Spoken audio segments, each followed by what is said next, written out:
Hi, my name is Sierra Stoller.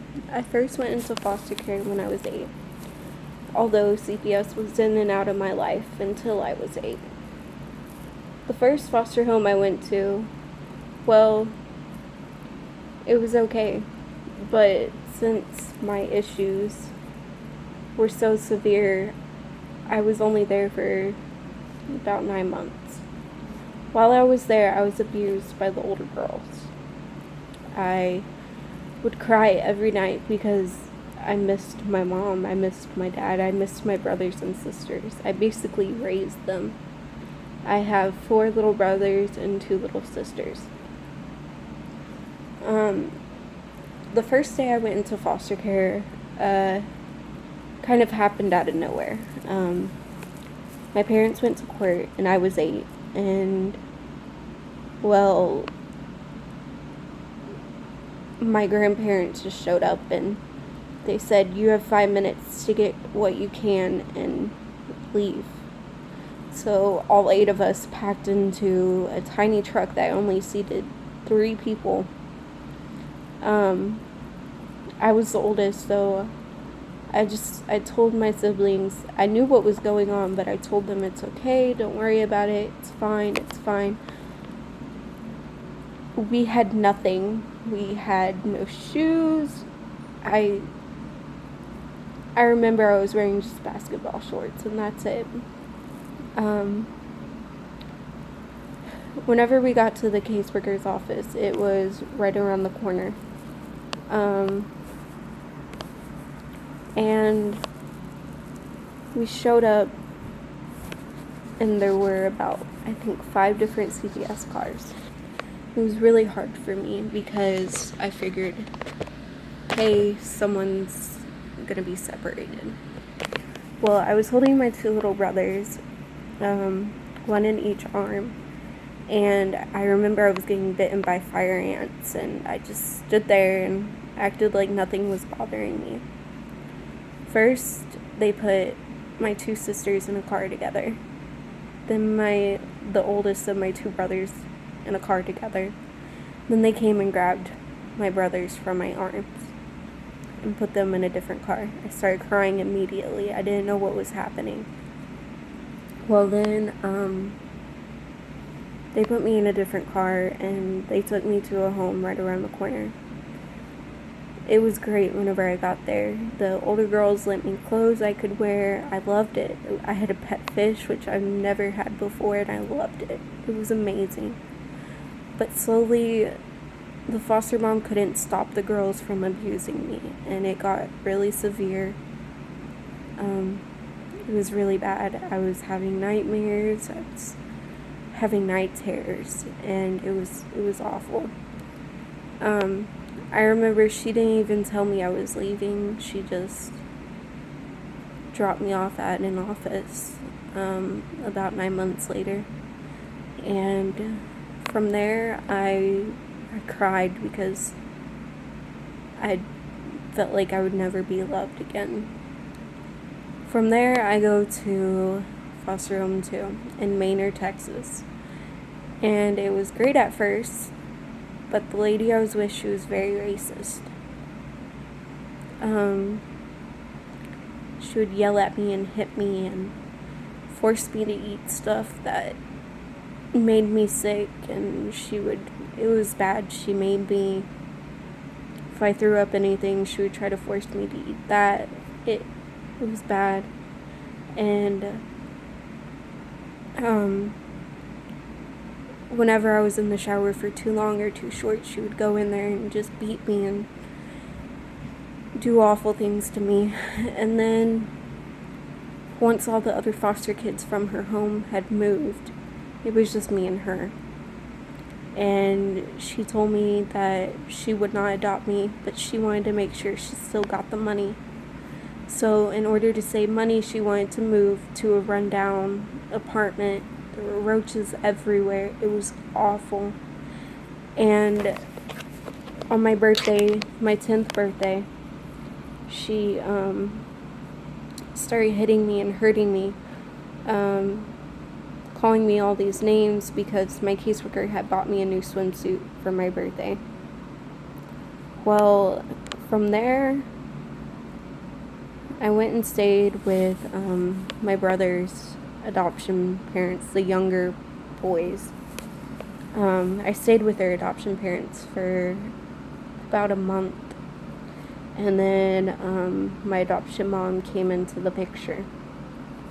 I didn't have a choice. I didn't have a say.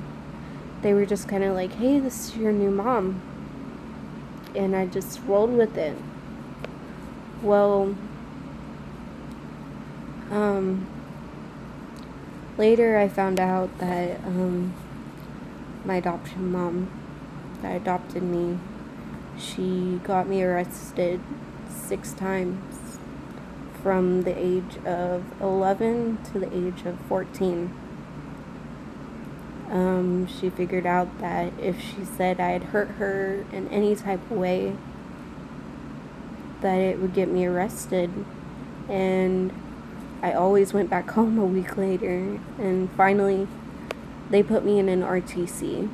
And because my mom didn't want to sign over her rights, they just threw me in there, and I was in an RTC for a year. The residential treatment center I was in, I was abused by another girl. It was terrible, and I felt like no one could hear me. And I told my therapist my mom was on drugs, because she was.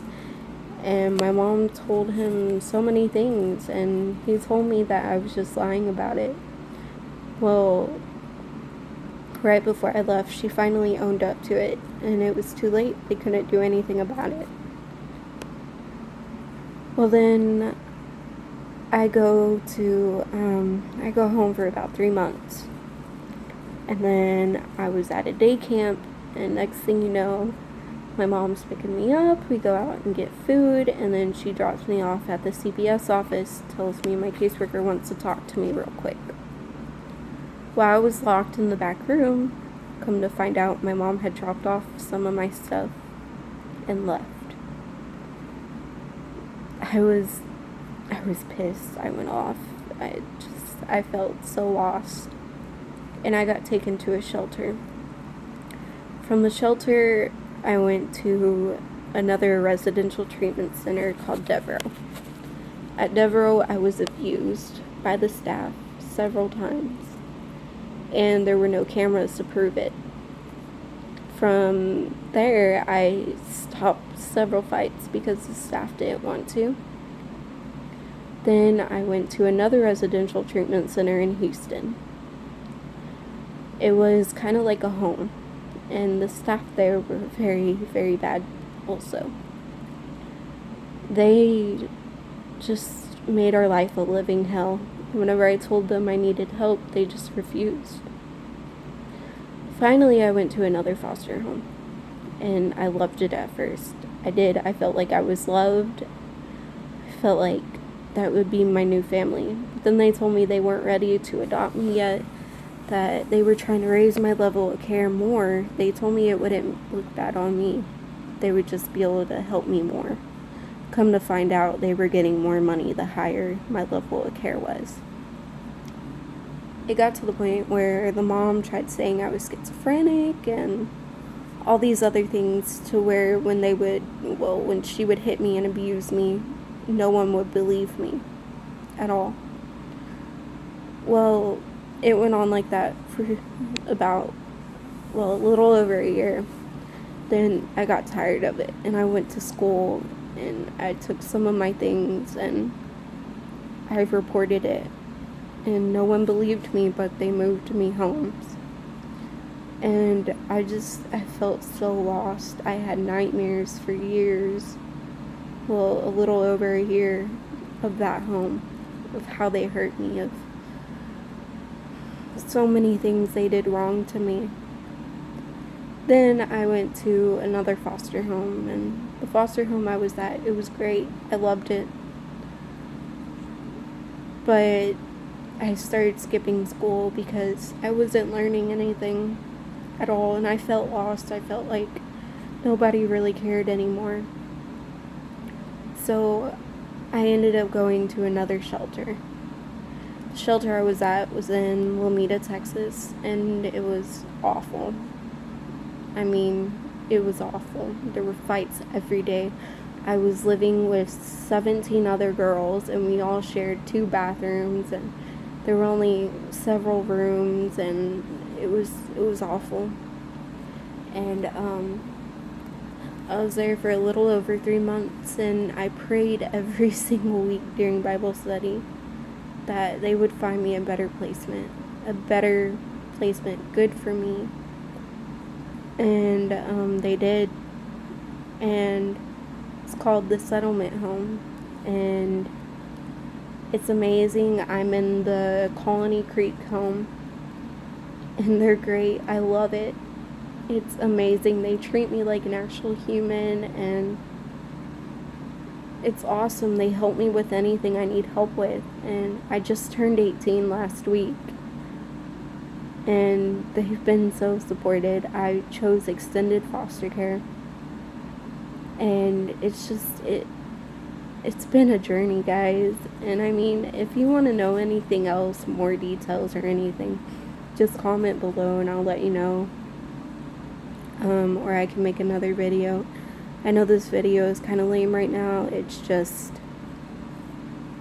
like 1 o'clock in the morning, and I just couldn't sleep without making a video. But just let me know, guys. Tell me your stories, and I'll tell y'all more about mine. It's been a crazy ride for me, and I hope that some of y'all are able to relate to this. If you need any help whatsoever, comment below, and I promise I will give you some type of details to get a hold of someone that will help you. Because I know what it's like to be in a home where there's no access to internet. I mean, the last abusive foster home I was in, they hacked into all my social media accounts. I couldn't have a phone. I couldn't have anything with a recording device. There was no landline or anything. I was lost. I was in the middle of nowhere. And they hacked in all to my social media accounts, locked me out of them, reset everything. And I had no communication with anyone, and I felt lost.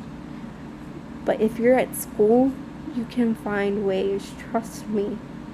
You will find ways. Just comment and I will help you. I promise I will, because I know what it's like. Well, guys, bye. Good luck, and I'll try to make a better story. Bye.